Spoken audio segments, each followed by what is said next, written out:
매력적인 장 여행 제2회 내 장에 관한 놀라운 지식 프로젝트. 기울리아 앤더스 지음, 질 앤더스 그림, 배명자 옮김. 장에 관해서 좀 알고 싶어가지고 여기저기 뒤지다가 이 책을 발견하게 됐어요. 목차를 한번 보면은요. 제1장 매력 돋는 장. 똥은 어떻게 나오는 거야? 이 질문이 중요한 이유. 소화관 입구, 소화관의 구성, 음식물의 실체, 알레르기, 불내증, 과민증. 장의 신경체계, 음식물 운반 과정, 위산 역류, 구토, 변비, 뇌와 장. 미생물의 세계. 생태계의 구실을 하는 우리의 몸, 면역체계와 박테리아, 장 미생물의 발달, 성인의 장에 사는 박테리아, 장 미생물의 역할, 악당, 나쁜 박테리아와 기생충, 위생과 좋은 박테리아. 너무 제목이 재밌고 궁금했던 점들이 많아서 지금 사실은 굉장히 설레고 있어요. 같이 한번 보겠습니다. 소화관 입구.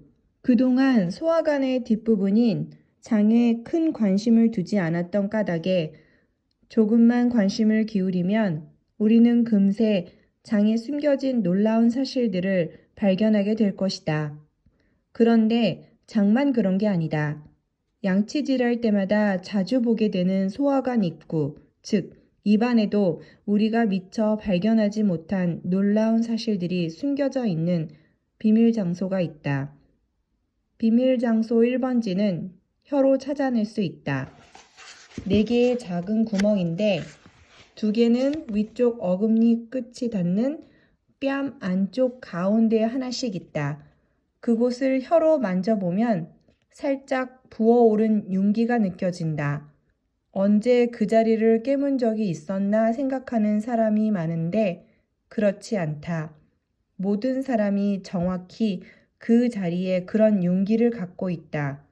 나머지 2개는 혀 밑에 있는 설소대, 혀 아래쪽 중앙에 위치한 혀와 입안 점막을 잇는 띠 모양의 힘살, 좌우에 하나씩 있다. 이 4 구멍에서 침이 나온다. 뺨 안쪽의 구멍에서는 가령 음식 같은 어떤 원인이 있을 때 침이 나온다. 설소대 좌우의 2 구멍에서는 항상 침이 나온다. 이 구멍 안으로 들어가 침을 거슬러 헤엄쳐 가면 침샘에 도달한다. 이곳에서 매일 약 0.7에서 1리터의 침이 만들어진다. 아래턱과 목이 만나는 부분을 만져보면 말랑말랑한 윤기 2개가 느껴지는데 이것이 바로 침샘이다. 침이 계속 나오는 설소대의 2 구멍이 아래 송곳니 바로 뒤편에 있기 때문에 특히 이곳에 치석이 빨리 낀다. 침에는 칼슘이 많이 들어있다.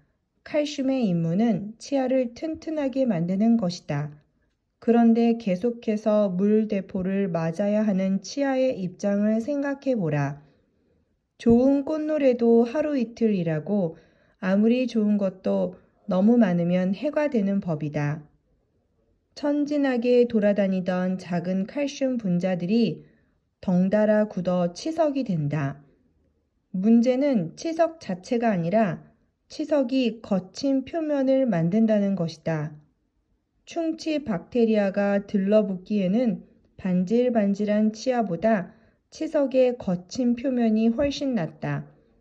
치석을 만드는 칼슘 성분은 어떻게 침으로 들어오는 걸까? 믿기 어렵겠지만 침은 걸러진 피다. 침샘이 피를 걸러 침으로 만든다. 적혈구는 입이 아니라 혈관에 필요하므로 걸러져 혈관에 남는다. 하지만 칼슘, 호르몬, 항체들은 피에서 침으로 들어간다. 그래서 사람마다 침이 조금씩 다르고 그렇기 때문에 면역 질환이나 특정 호르몬을 침으로 검사할 수 있다.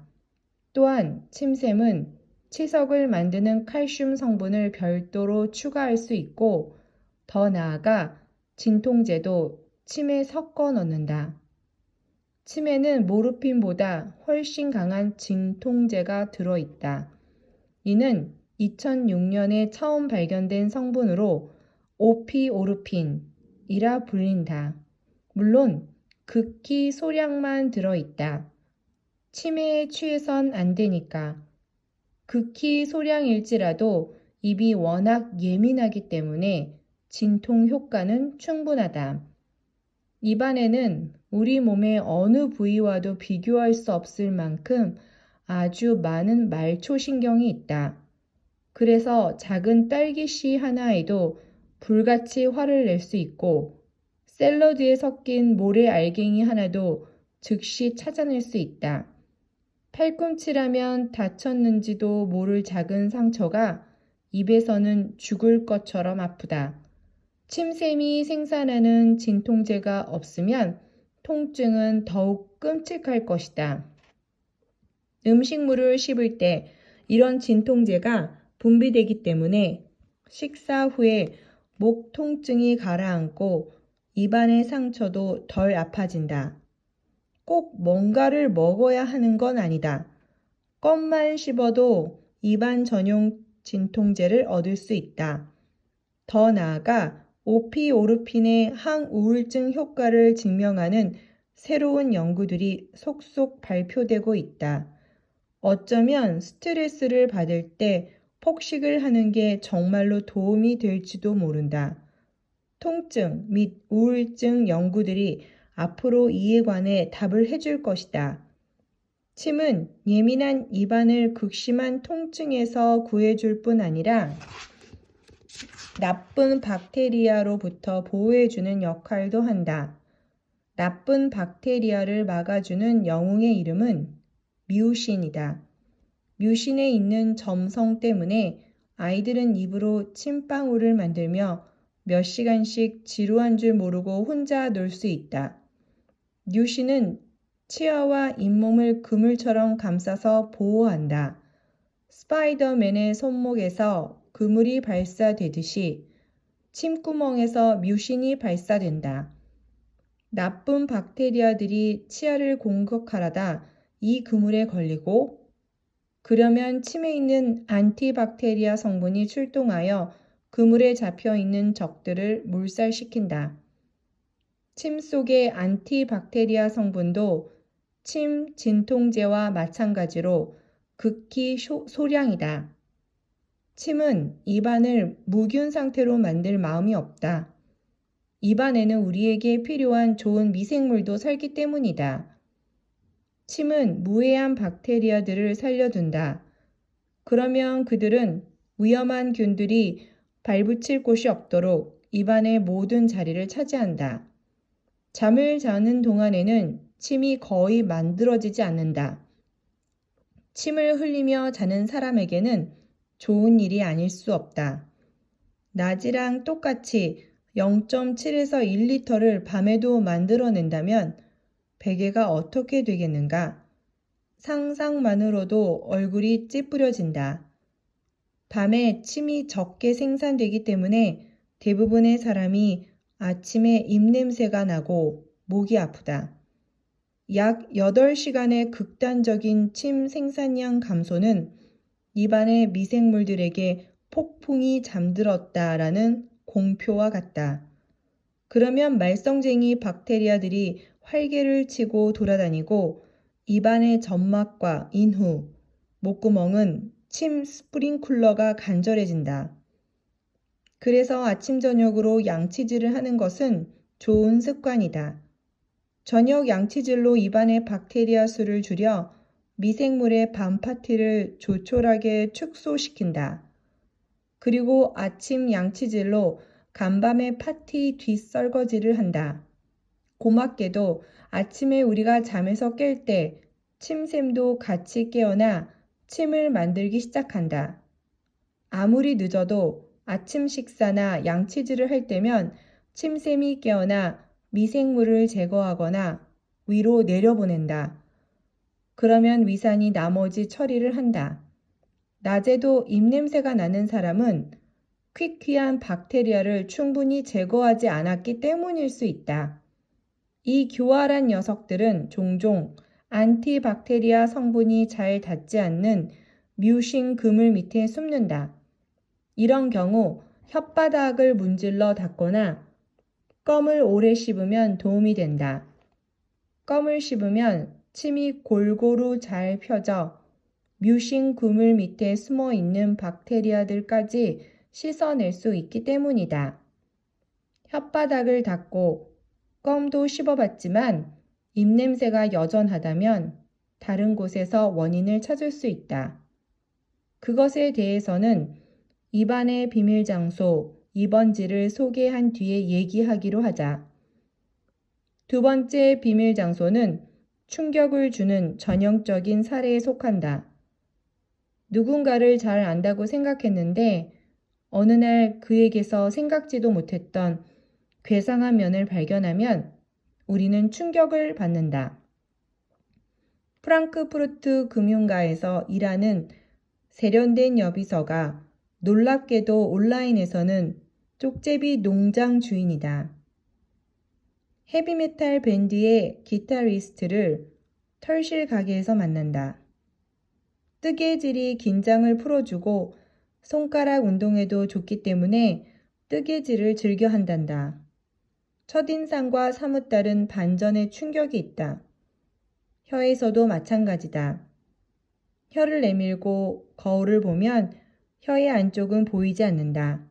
어떻게 생겼나 보고 싶어 혀를 이리저리 움직여도 제대로 볼 수 없다. 바로 거기서 혀의 괴상한 면, 즉 혀뿌리가 시작된다. 혀뿌리 부분에서 선홍색 돌기들로 가득한 전혀 다른 풍경이 펼쳐진다. 구역질 반응이 무딘 사람이라면 손가락으로 조심스럽게 혓바닥 안쪽을 만져보라. 오돌토돌한 감촉을 느낄 수 있을 것이다. 이곳에 모여있는 작은 돌기들은 우리가 삼키는 모든 것을 점검한다. 맡은 업무를 수행하기 위해 돌기들은 음식, 음료 혹은 공기 중에 있는 작은 입자들을 붙잡아 돌기 안으로 끌어들인다. 돌기 안에는 면역세포 병사들이 기다리고 있다. 그들은 바깥 세계에서 들어온 낯선 물질들을 가지고 훈련한다. 사과 입자는 그냥 통과시킨다. 목을 아프게 할 위험이 있어 보이는 것은 그 즉시 낚아챈다. 그러므로 손가락으로 혀뿌리를 탐색할 때 누가 누구를 탐색하는지 불명확하다. 이 구역은 우리 몸에서 가장 호기심이 많은 면역 조직에 속하기 때문이다. 면역 조직에는 호기심 많은 핫스팟들이 있다. 정확히 말하면 면역 조직이 인후 주변을 둘러싸고 있다. 이 영역을 발데이어 편도고리라고 하는데 혀뿌리의 돌기, 목구멍 좌우 편도선, 그리고 영구개에서 귀와 코로 연결되는 부위인 인두천장이 여기에 속한다. 아동기에는 이 부분이 자주 부어오른다. 제거 수술을 받아 현재 편도가 없다고 잘못 알고 있는 것이다. 발데이어 편도고리 전체가 편도이기 때문이다. 혀뿌리의 돌기, 설편도, 인두천장, 인두편도, 귀인두, 꽝편도, 그리고 우리가 잘 알고 있는 편도선, 구개편도가 모두 같은 일을 한다. 다시 말해 이들은 모두 호기심을 가지고 낯선 것들을 조사하고 면역세포 병사에게 방어 훈련을 시킨다. 우리가 잘 아는 제거되는 일이 잦은 편도선, 구개편도는 다소 어리석은 방법으로 업무를 수행하기도 한다. 이들은 돌기를 만들지 않고 고랑을 파서 겉표면을 넓힌다. 고랑을 너무 깊게 판 나머지 낯선 물질이 너무 많이 표면에 매달려 쉽게 떨어지지 않는 경우가 이따금 생긴다. 그러면 여기에 염증이 생긴다. 편도의 과도한 호기심이 낳은 부작용인 셈이다. 그러므로 입냄새나 혀나 치아에서 나는 게 아니라 확신할 수 있는 사람은 한 번쯤 편도를 살펴보는 것이 좋다. 아직 제거하기 전이라면 말이다. 끔찍한 냄새가 나는 작은 하얀 알갱이가 편도에 숨어 있을 수 있다. 이것을 모른 채 몇 주씩 헛되이 입냄새나 이상한 입맛과 싸우는 경우가 있다. 가글을 하고 양치질을 할 때 혓바닥까지 열심히 닦지만 아무 소용이 없다. 그러다가 언젠가 이 알갱이가 저절로 빠져나오고 모든 것이 다시 정상으로 돌아온다. 저절로 나올 때까지 오래 기다리지 않아도 된다. 약간만 연습하면 알갱이를 편도에서 밀어내 입냄새를 즉시 없앨 수 있다. 불쾌한 냄새가 정말 편도에 낀 알갱이 때문인지 확인하는 제일 좋은 방법은 손가락이나 면봉으로 편도를 긁어 냄새를 맡아보는 것이다. 악취가 나면 알갱이를 찾아 나선다. 이비인후과 의사에게 알갱이를 없애달라고 부탁해도 된다. 직접 하는 것보다 훨씬 편하고 확실한 방법이다. 징그러운 동영상을 즐기는 사람이라면 알갱이를 밀어내는 다양한 요령들을 유튜브에서 배울 수 있고 덤으로 극단적인 알갱이 샘플들도 볼 수 있을 것이다. 비위가 약한 사람이라면 안 보는 게 낫다. 편도에 낀 알갱이를 제거하는 민간 요법들도 많다. 어떤 사람들은 매일 소금물로 가글을 하고 어떤 사람은 유기농 사워크라우트, 양배추를 소금에 절여 발효시킨 독일식 김치로 신맛이 나는 양배추를 열심히 먹는다. 또 어떤 사람은 유제품을 먹지 않으면 악취나는 알갱이 걱정 없이 살 수 있다고 주장한다. 그러나 이런 민간 요법들 중 과학적으로 입증된 것은 하나도 없다. 편도 절제 수술을 해도 되는 나이는 과학적으로 충분히 연구가 되었다. 몇 살부터 괜찮을까? 적어도 만 7살은 지나야 한다. 우리는 만 7살 무렵부터 중요한 것을 보기 시작한다. 그러나 우리의 면역세포는 만 7살 때까지 모두 중요한 것을 다 본다. 엄마가 우리에게 입을 맞출 때, 정원이나 숲에서 동물을 만질 때, 연달아 감기를 앓을 때, 학교에서 수많은 낯선 사람들을 만날 때, 우리의 면역세포는 완전히 낯선 세계를 경험한다. 만 7살이 되면 이런 낯선 경험은 끝난다. 이때부터 우리의 면역세포는 이른바 공부를 마치고 우리의 남은 여생을 위해 정상적으로 일할 수 있다.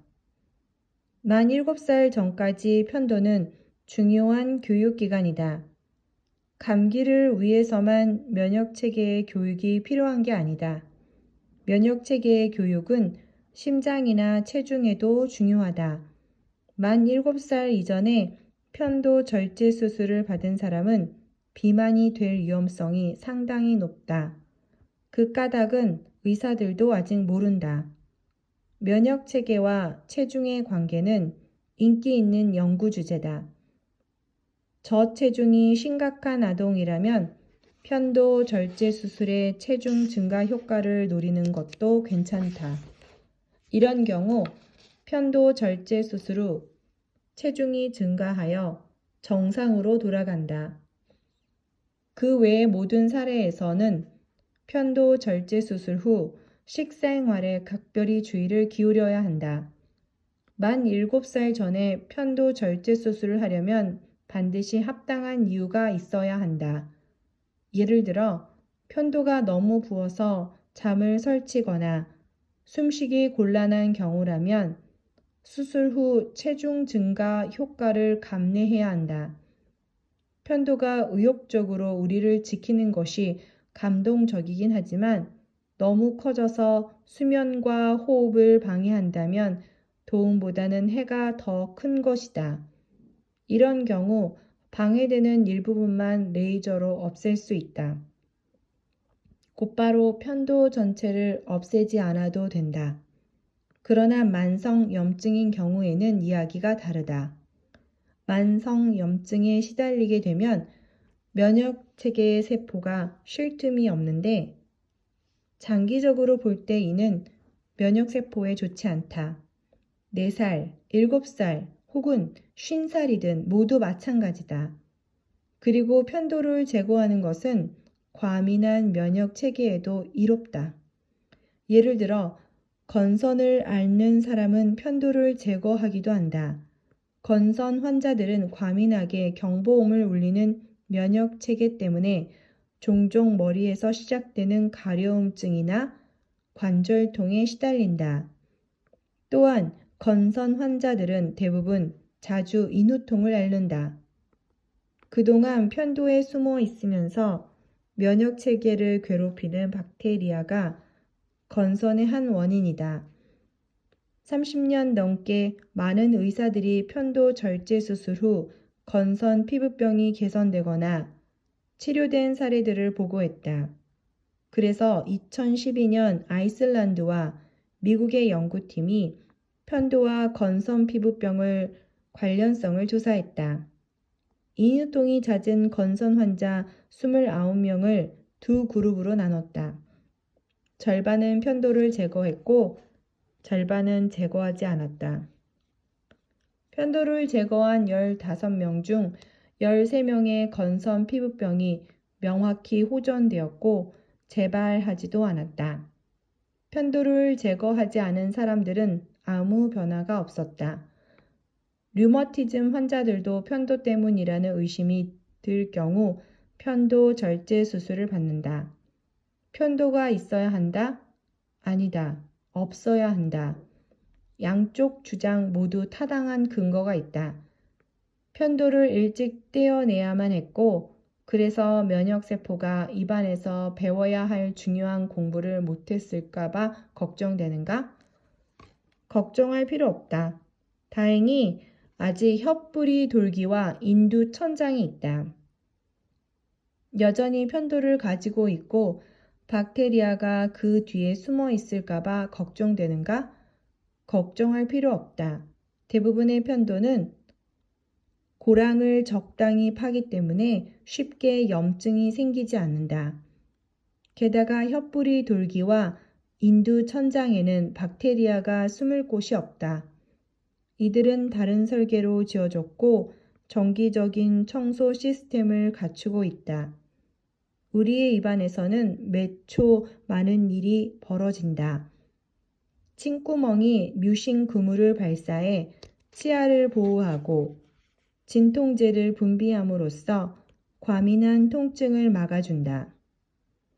발대이어 판도고리가 낯선 입자들을 검문하고 면역세포 병사에게 방어 훈련을 시킨다. 이 모든 일이 다 낯선 입자들이 목을 타고 우리의 내부 세계로 들어가기 때문이다. 내부 세계는 남의 것을 내 것으로 만드는 것이고 그곳에서 들어가는 유일한 입구는 입이다. 맹장은 종종 쓸모없는 장기로 대접받는다. 하지만 전 세계 어떤 의사도 끔찍한 복통을 호소한다고 해서 환자의 맹장을 떼어내진 않는다. 맹장은 누가 뭐래도 대장의 중요한 일부분, 맹장은 대장의 첫 부분으로 소장과 연결된다. 맹장 수술에서 의사들이 실제로 떼어내는 것은 맹장이 아니라 그 밑에 달린 충수다. 이것은 장의 일부라기보다는 어릿광대가 이렇게 저렇게 구부려 동물 모양을 만들어내는 가느다란 풍선처럼 생겼다. 아무도 그의 이름을 불러주지 않으며 그냥 맹장이라 부르는 게 당연해 보일 만큼 보잘것없다. 프랑크푸르트에 붙어있는 작은 도시 로스바흐에 살고 있는데 누가 어디에 사냐고 물으면 그냥 프랑크푸르트에 살아요 라고 대답하는 것과 같다. 충수는 너무 작아서 걸쭉해진 음식물을 처리할 수 없을 뿐더러 음식물이 거의 도달할 수 없는 곳에 달려 있기도 하다. 소장은 충수를 그냥 지나쳐 대장과 연결된다. 충수는 그 밑에 숨어서 자기 위로 무엇이 지나가는지 살핀다. 입안의 선홍색 돌기를 기억하고 있는 사람은 이 독특한 관찰자에게 어떤 능력이 숨어 있는지 눈치챘을 것이다. 비록 동료들과 멀리 떨어져 있지만 충수는 엄연히 편도의 면역 조직 소속이다. 소장. 위에서 음식물을 작은 알갱이로 쪼개 소장으로 보내면 그곳에서 본격적인 소화가 진행된다. 알록달록한 케이크, 죽은 소장을 통과하면서 거의 감쪽같이 소장 벽으로 사라진다.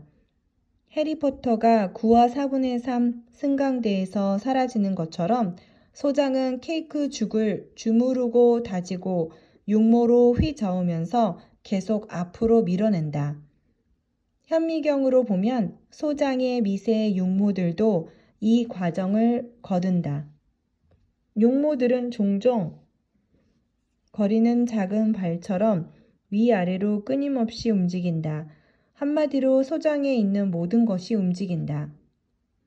누구의 지시냐와 상관없이 소장은 오로지 한 가지 기본 규칙을 따른다. 쉬지 않고 앞으로 전진. 연동 반사작용이 이 일을 책임진다. 한 연구자가 소장 일부를 떼어내어 작은 튜브 구멍으로 바람을 불어넣었다. 그랬더니 소장이 화답하듯 되돌려 뿜어냈다.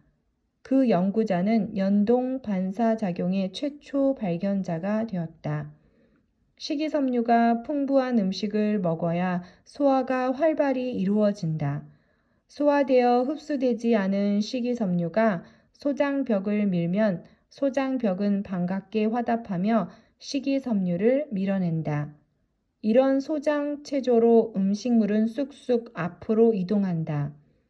주의 깊은 케이크 죽이라면 아마 찌릿 소리도 들을 것이다. 소장에는 페이스메이커 세포들이 특히 많다. 이 세포들은 표정 하나 바뀌지 않고 전기 충격을 보낸다. 소장 근육은 찌릿할 때마다 몸서리를 쳐야 한다. 소장 근육은 가만히 있지 못하고 디스코 클럽에서 음악에 맞춰 춤추듯 찌릿에 맞춰 몸을 움찔거린다. 그리하여 케이크 죽과 그 찌꺼기가 목적지를 향해 계속 전진한다. 소장은 매우 부지런하고 업무에 철저하다. 소장은 명확히 예외적인 사례에서만 예를 들면 토할 때만 업무를 중단하고 전진 규칙을 거스른다. 소장은 철저한 원칙주의자다. 우리 몸에 안 좋은 것은 절대 받아들이지 않는다. 그런 것이 들어오면 단호하게 돌려보낸다. 케이크 죽은 약간의 찌꺼기를 남기고 모두 피 속으로 사라진다. 이제 찌꺼기를 추적해서 곧장 대장으로 이동해 볼 수도 있지만 그러면 우리는 소리도 내고 종종 오해를 받기도 하는 미스터리한 피조물을 놓치게 될 것이다. 그러니 잠시만 더 소장에 머물도록 하자. 소화를 마치고 나면 위아 소장에는 온갖 찌꺼기들이 여기저기 흩어져 있다. 씹히지 않는 옥수수 씨, 위산에 녹지 않은 약, 음식물에 섞여 들어온 박테리아, 실수로 삼켜진 껌. 소장은 깔끔한 성격이다. 만찬 후에 바로 부엌을 청소하는 그런 부류다. 소화 후 2시간 뒤에 소장을 방문해 보면 내벽이 깨끗하게 청소가 되어 윤이 나고 아무 냄새도 나지 않는다. 소화시킨 뒤 1시간이면 소장은 청소를 시작한다. 의학 교재에는 이 과정이 이동성 위장관 복합 운동이라고 적혀 있다. 소장이 청소를 시작하면 위 문지기도 협조하여 문을 열고 위에 남은 찌꺼기를 소장 쪽으로 쓸어낸다. 소장은 강한 파동을 일으켜 그것들을 청소한다. 그 장면이 어찌나 감동적인지 까칠한 과학자들조차 이동성 위장관 복합 운동이라는 말 대신 집안 살림이라는 표현을 쓰기도 한다. 우리 모두 소장이 집안 살림하는 소리를 들은 적이 있다. 배에서 나는 꼬르륵 소리를 들은 적이 있을 텐데 그 소리는 위에서뿐만 아니라 소장에서도 난다. 배에서 꼬르륵 소리가 나는 건 배가 고파서가 아니라 소화를 마치고 마침내 청소할 시간이 되었기 때문이다. 위와 소장이 비워지면 문이 열리고 청소가 시작된다. 위에서 오래 그네를 타는 스테이크를 먹었다면 아주 오래 기다려야 청소를 시작할 수 있다. 위에서 6시간, 소장에서 5시간, 촉 11시간을 기다려야 비로소 스테이크 뒷설거지가 가능하다. 청소 소리가 항상 들리는 건 아니다. 위와 소장에 공기가 얼마나 들어있느냐에 따라 어떨 땐 크게, 어떨 땐 작게 매번 소리가 다르다. 이때 뭔가를 먹으면 청소는 즉시 중단된다. 소화에 집중해야지 청소할 때가 아닌 것이다. 그러므로 군것질로 입이 쉴 틈 없는 사람의 소장은 청소할 시간을 갖지 못한다. 그렇기 때문에 식이학자들은 5시간 간격으로 식사를 하라고 권한다. 그러나 모든 사람에게 똑같이 5시간이어야 하는지는 증명되지 않았다. 꼭꼭 잘 씹는 사람은 집안 살림을 덜어주고 배에서 나는 꼬르륵 소리로 식사 시간을 알 수 있다. 박테리아와 비만의 관계 3가지 과정. 첫 번째, 장에는 뚱보 박테리아가 많이 산다. 뚱보 박테리아는 탄수화물을 쪼갠다. 뚱보 박테리아가 너무 많아지면 문제가 생긴다. 날씬한 쥐는 칼로리의 일정 부분을 흡수하지 않고 밖으로 내몬다. 반면 뚱뚱한 쥐는 알뜰하게 모두 흡수한다. 뚱보 박테리아는 마지막 조각까지 끄집어내어 후덕한 주인에게 돌려준다. 남들보다 많이 먹지도 않는데 살이 찌는가? 어쩌면 장 박테리아가 너무 알뜰하게 음식물에서 칼로리를 뽑아내기 때문일 것이다. 어떻게 이런 일이 가능할까? 박테리아는 탄수화물에서 다양한 지방산을 만들어낸다. 채소를 좋아하는 박테리아는 주로 장과 간을 위해 지방산을 만들고 다른 박테리아들은 나머지 신체 기관을 위해 지방산을 만든다. 그러므로 같은 칼로리라도 바나나 한 개보다 초코바 반 개를 먹었을 때 더 뚱뚱해진다. 식물성 탄수화물은 몸 전체를 돌보는 박테리아보다 장과 간을 돌보는 박테리아를 깨운다. 비만 환자들의 장을 조사해 보면 박테리아 구성이 다양하지 않고 특히 탄수화물을 쪼개는 몇몇 박테리아 가족이 다수를 차지하는 것을 알 수 있다. 그러나 제대로 비만이 되려면 박테리아 구성 외에도 몇몇 다른 요소들이 추가되어야 한다. 쥐 실험에서 몇몇 쥐들이 처음보다 60%나 더 뚱뚱해졌다. 뚱보 박테리아 혼자서는 그렇게 할 수 없다. 그래서 비만의 원인을 하나 더 찾아낸다. 바로 염증이다. 두 번째, 비만, 당뇨, 높은 콜레스테롤 수치 같은 신진대사 문제가 있는 환자의 혈액에서는 염증이 발견된다.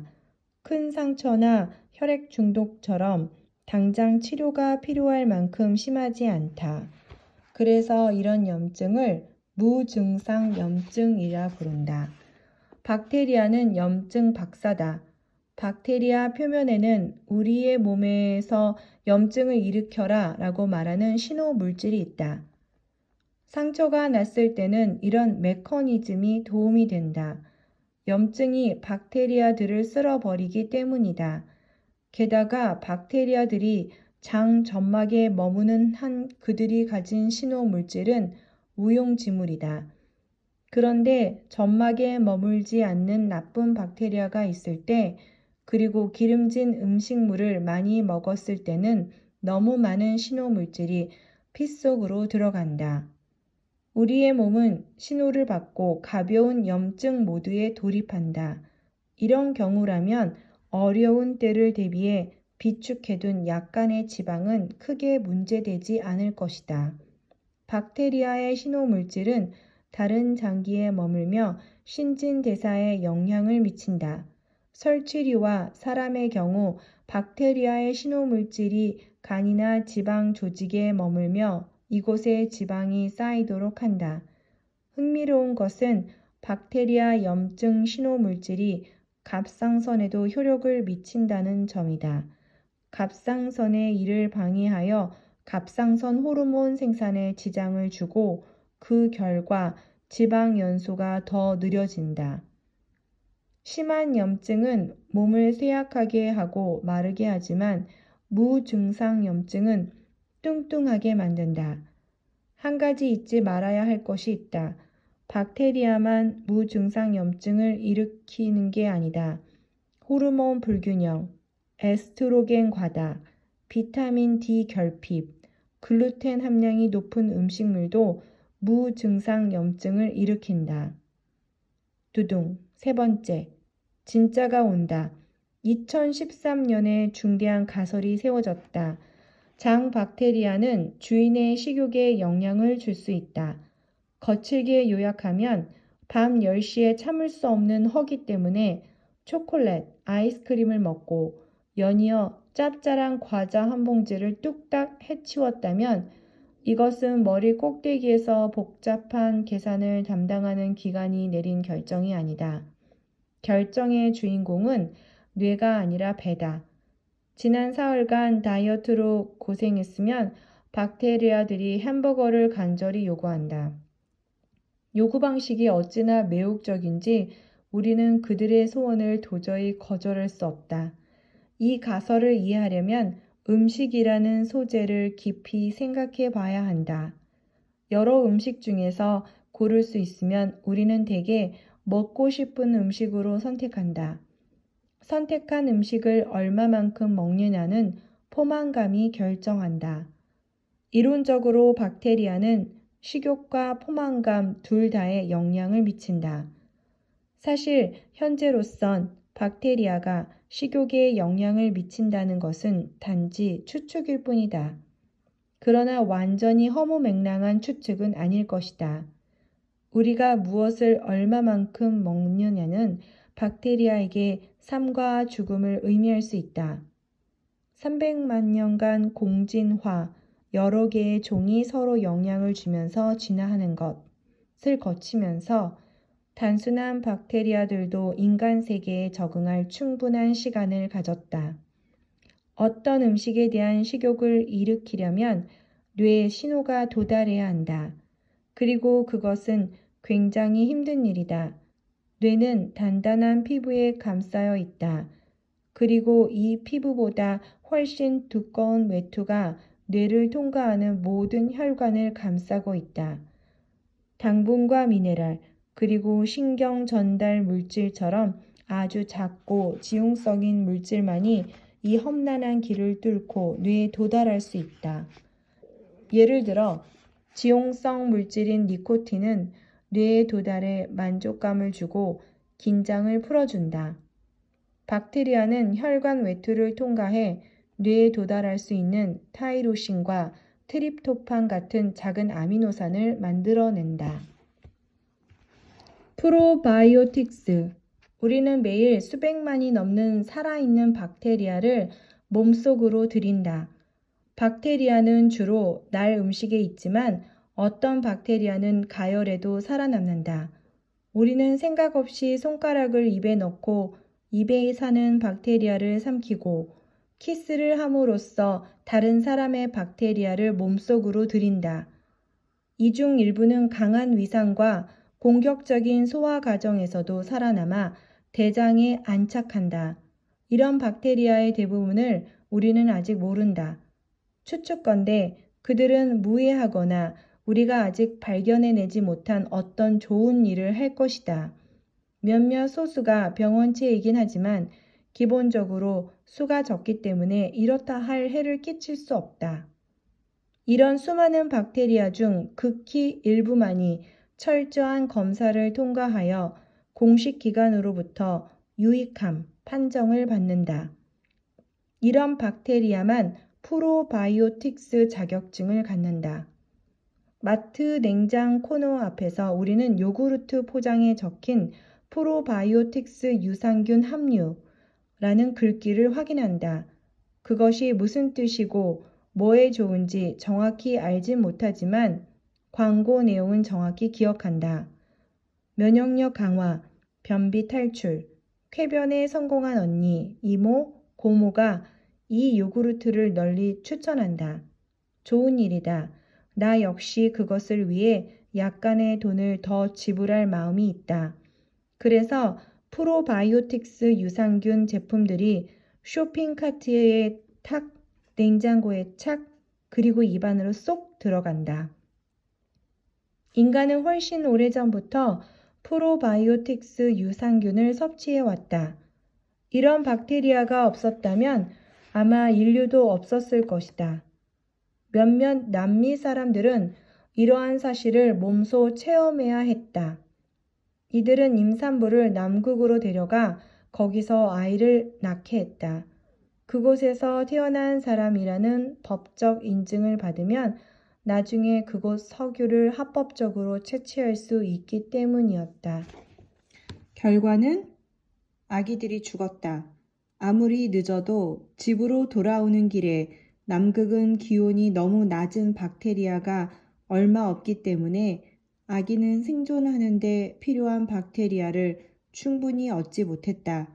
집으로 돌아오는 길에 기후가 따뜻해지자 그곳 박테리아들이 신생아를 죽였다. 유익한 박테리아는 생존에 큰 몫을 하고 항상 우리 몸과 주변에 있다.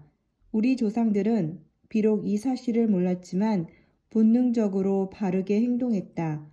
그들은 좋은 박테리아에게 음식을 맡김으로써 나쁜 부패 박테리아로부터 음식을 보호했다.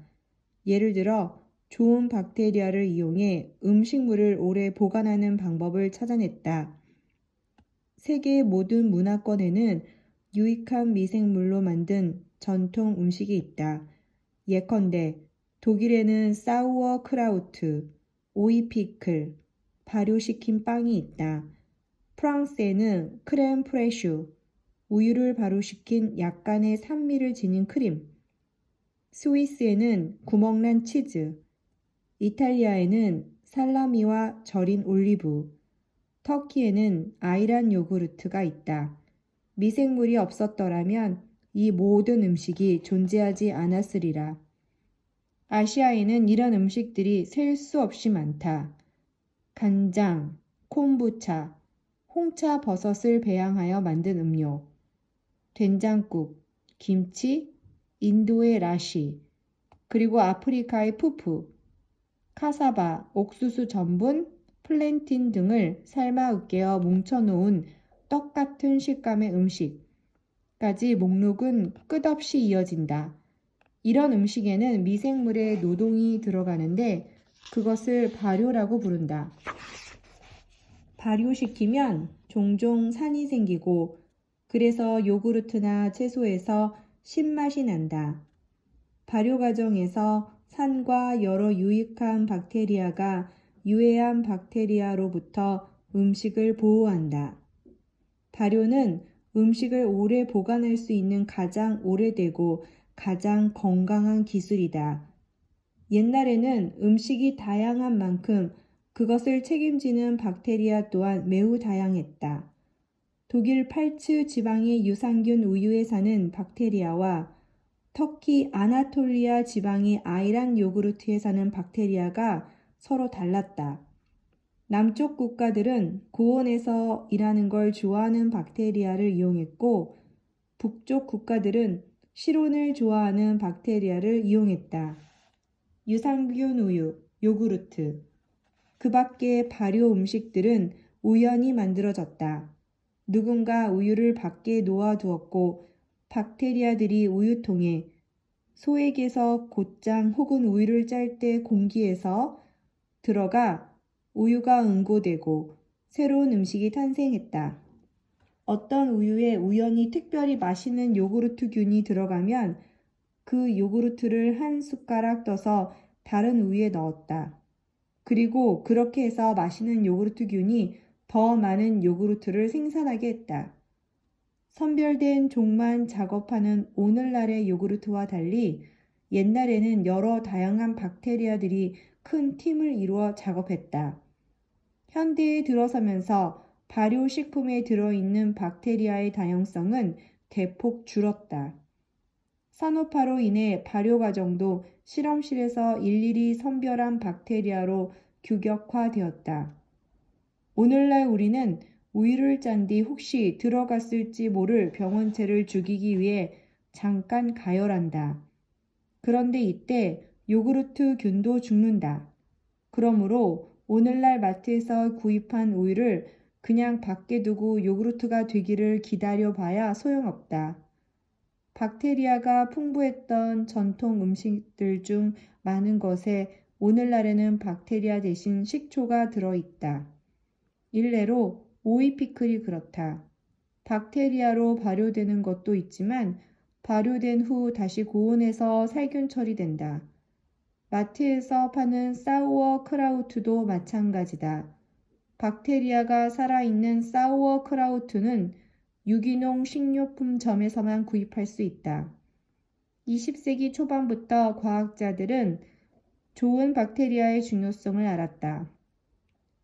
당시 러시아의 생물학자 일리아 메치니코프가 요구르트를 연구했다. 노벨상 수상자인 그는 불가리아 농부들을 관찰했는데 이들 중에는 100살이 넘도록 건강하게 장수하는 사람이 많았다. 메치니코프는 이들의 장수 비결이 우유를 담는 가죽 자루에 있다고 추측했다.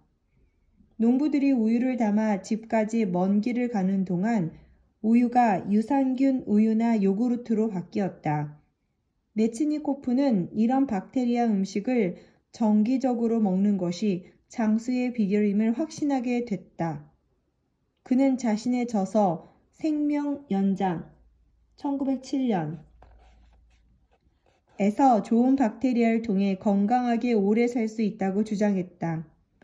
이때부터 박테리아는 익명의 요구르트 구성 요소가 아니라 중요한 건강 요인이 되었다.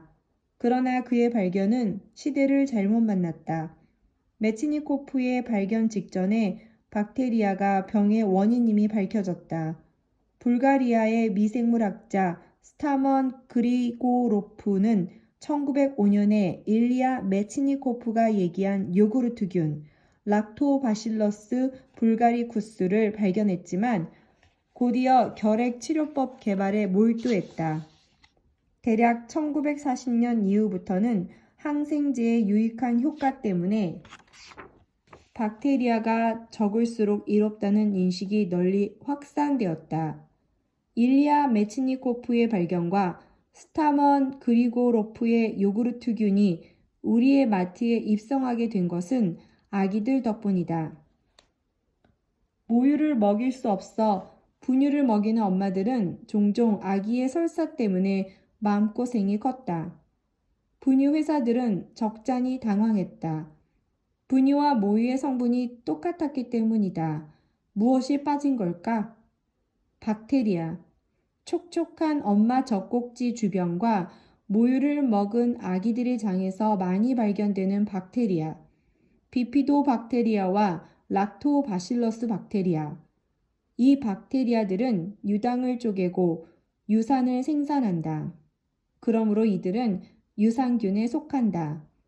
한 일본인 과학자가 락토바실러스 카세이 시로타 박테리아로 요구르트를 생산했고 처음에는 아기들을 위한 약으로 약국에서만 팔았다. 이 요구르트를 매일 조금씩 먹이면 아기들이 설사를 덜했다. 그렇게 해서 산업계는 다시 일리아 메치니코프의 관점에서 아기의 장 박테리아를 연구하기 시작했다. 더 겸손해진 자세로. 요구르트에는 대개 락토바실러스 불가리쿠스가 들어있다.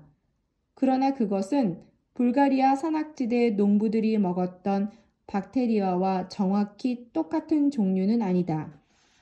스타먼 그리고로프가 발견한 박테리아는 오늘날 정확히 락토바실러스 헬베티쿠스 spp 불가리쿠스로 표기한다. 이 박테리아는 대부분 소화 과정에서 죽고 극히 일부만 살아서 대장에 도착한다. 수가 적더라도 면역 체계에 미치는 효력에는 아무 문제가 없다. 면역세포는 박테리아의 빈 껍질 몇 개만 슬쩍 봐도 벌써 의욕적으로 일을 시작한다. 프로바이오틱스 요구르트에는 아기 설사 연구에서 착안된 박테리아가 들어있다. 이 박테리아는 살아서 대장에 도착한다. 소화 과정을 이겨낼 수 있는 박테리아는 락토바실러스 람노서스, 락토바실러스 아시도필루스 혹은 앞에서 언급된 일명 야구르트 균이라 불리는 락토바실러스 카세이 시로타 등이다. 이런 살아있는 박테리아들은 당연히 대장 뒷부분에서 많은 일을 한다. 이 박테리아들의 효과를 증명하는 많은 연구가 있었지만 유럽 식품안정청을 설득하기에는 부족했나 보다. 야쿠르트나 악티멜 같은 요구르트 광고에서 기적의 효과 같은 광고 카피가 금지되었다. 2012년부터 유럽연합 식품 과대 광고 금지 규정이 강화되어 면역 기능 강화처럼 건강 보조 기능을 앞세운 광고들이 규제되었다. 게다가 건강하게 살아있는 프로바이오틱스 박테리아가 넉넉히 장에 도달하는 100% 확실하진 않다. 냉장 유통에 구멍이 생길 수도 있고 위산이 유난히 강하거나 소화 과정이 느린 사람이라면 이런 박테리아는 장에 도달하기 전에 폭삭 늙어버릴 것이다. 당연히 이것은 그리 심각한 일이 아니다. 하지만 돈을 얼마 더 내고 특별히 구입한 보람도 없이 일반 요구르트와 똑같아진 셈이니 그것이 아쉬울 뿐이다. 거대한 장 미생물 생태계에서 뭔가를 이루려면 10억 마리 가량의 박테리아가 팔팔하게 살아서 입성해야 한다. 결론. 요구르트는 좋은 식품이다. 그러나 모든 사람이 우유 단백질이나 여러 동물성 지방을 소화할 수 있는 건 아니다. 좋은 소식. 요구르트 외에 프로바이오틱스 세계가 하나 더 있다. 현재 연구자들이 엄선한 박테리아를 가지고 실험을 하고 있다. 이들은 박테리아를 샬레에 담긴 장 세포에 넣고 박테리아 혼합액을 쥐에게 먹이고 살아있는 박테리아로 가득한 캡슐을 사람에게 먹인다. 우리는 그 사이 프로바이오틱스 연구에서 좋은 박테리아들이 발휘할 수 있는 마술 같은 능력 3가지를 발견했다. 1. 마사지와 향유 바르기. 프로바이오틱스 박테리아는 우리의 장을 잘 돌본다. 이들은 낙상 같은 작은 지방산을 생산해 향유 바르듯 장 육모에 바른다. 관리가 잘 된 장 육모는 훨씬 안정적이고 관리가 안 된 육모보다 더 크게 자란다.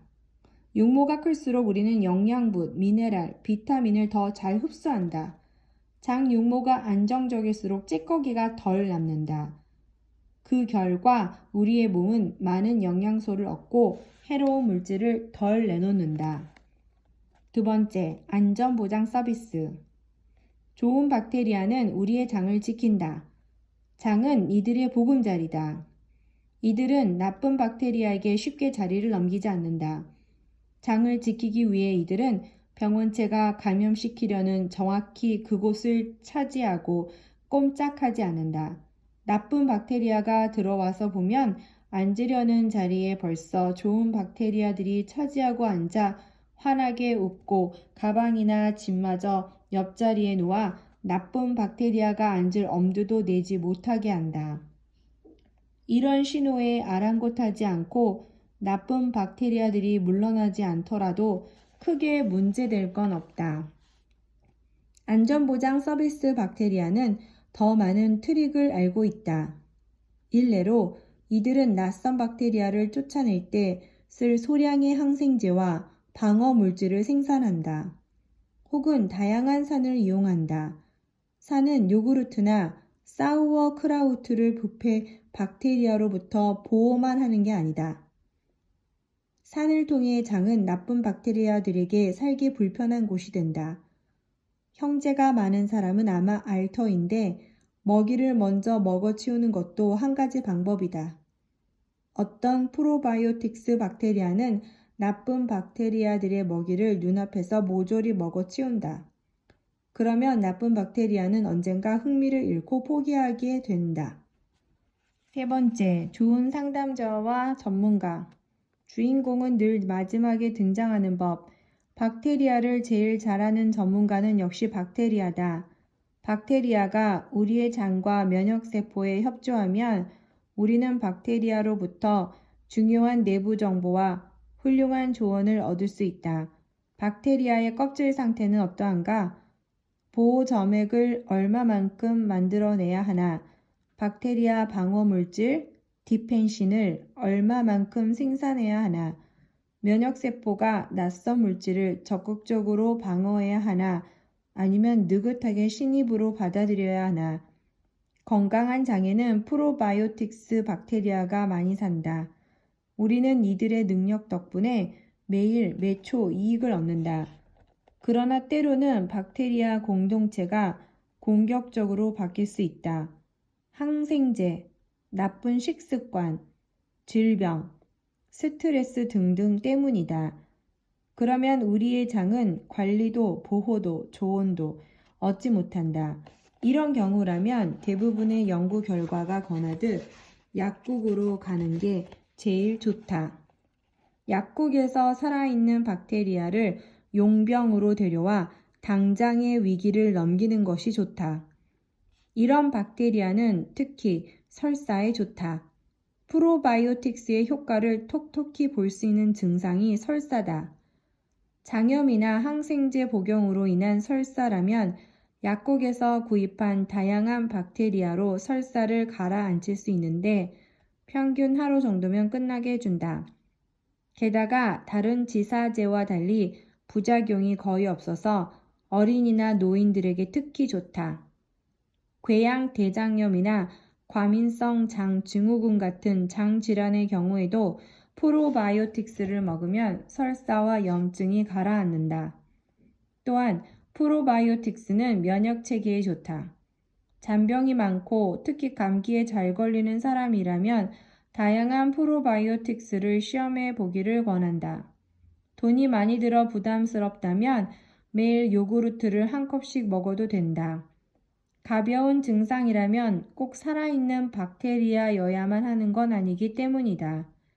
노인들과 지친 운동선수들이 정기적으로 프로바이오틱스를 섭취하면 감기에 걸리지 않거나 걸리더라도 가볍게 지나간다는 것이 몇몇 연구에서 증명되었다. 프로바이오틱스로 알레르기를 예방할 수 있다. 이 효과는 설사나 면역력 약화에서 나타나는 프로바이오틱스의 효과만큼 확실하게 증명되진 않았다. 하지만 알레르기와 신경성 피부염의 위험이 높은 아이를 둔 부모라면 프로바이오틱스를 써보는 것도 좋은 선택이다. 많은 실험이 눈에 띄는 보호 효과를 증명한다. 비록 효과가 증명되지 않는 실험들도 있지만 그것은 실험마다 다양한 박테리아를 사용했기 때문일 수도 있다. 프리바이오틱스. 프리바이오틱스는 한마디로 특정 음식물을 통해 좋은 박테리아를 지원하는 것이다. 프리바이오틱스는 프로바이오틱스보다 훨씬 일상적인 공급원이다. 그 대신 한 가지 선결 조건이 있다.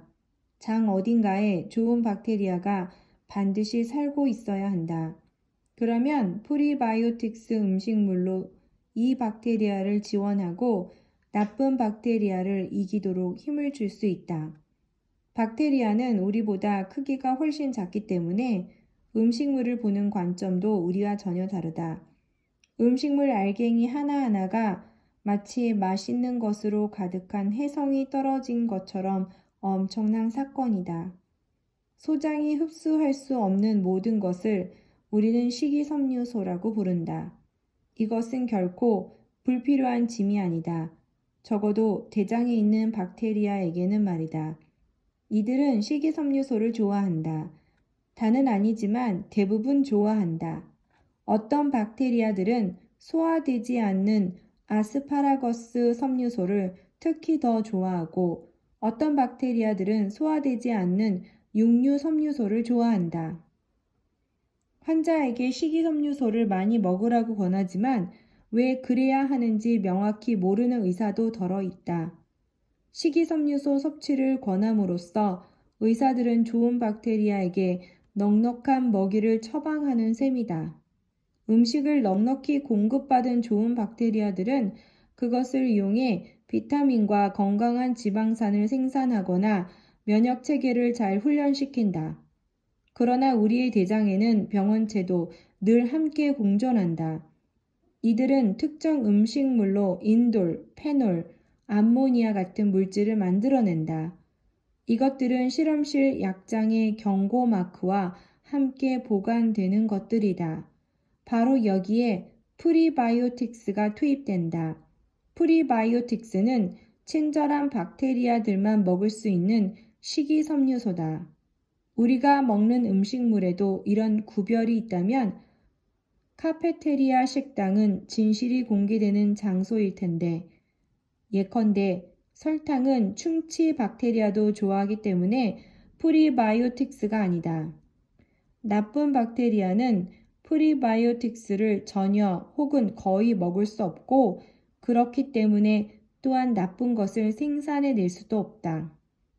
좋은 박테리아는 프리바이오틱스를 먹고 더욱 강해져 우리 몸에서 점점 더 넓은 구역을 정복한다.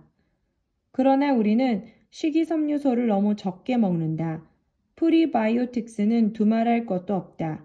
식이섬유소 하루 권장량은 30g인데 대부분의 유럽인이 그 절반 정도만 먹는다.